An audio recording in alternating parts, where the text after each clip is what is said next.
மாதங்களில் 72 படங்கள் வெளியான நிலையில் அதில் 5 படங்கள் மட்டுமே வசூலை வாரி குவித்திருப்பதாக தகவல் கிடைத்துள்ளது.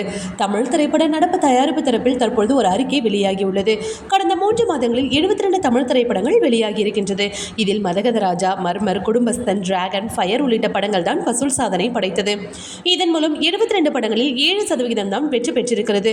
பெரிய படங்களான அஜித்தின் விடாமுயற்சி திரைப்படம் வெளியாகியுள்ளது. ஜிவி பிரகாஷின் கிங்ஸ்டன் படமும் வெளியாகி இருக்கிறது. அதோடு பல முன்னணி நடிகர்களின் படங்களும் வெளியாகி இருக்கின்றது. அப்படி இருந்தும் மேற்சொன்ன 5 படங்கள் தான் பாக்ஸ் ஆபீஸில் வசூல் சாதனை செய்ததாக கூறப்படுகிறது. மேலும் நடிகர் விக்ரமின் வீரதீர சூரன் திரைப்படம் மார்ச் மாதம் இறுதியில் வெளியானது. ஆனாலும் இதனுடைய கலெக்ஷன்ஸ் ஏப்ரல் மாதம் முதல் வாரத்திற்கு பிறகுதான் தெரியவரும். அது வெற்றி பெற்றதா என்பது அதன் பிறகுதான் நமக்கு தெரியும்.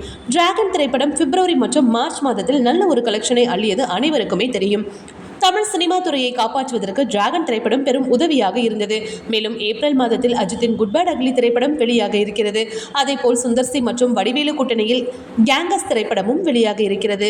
இந்த படங்களின் வெளியீட்டிற்கு பிறகு தமிழ் சினிமாவில் ஒரு ஏற்ற இறக்கம் கிடைக்கும் என்று தகவல் கிடைத்துள்ளது.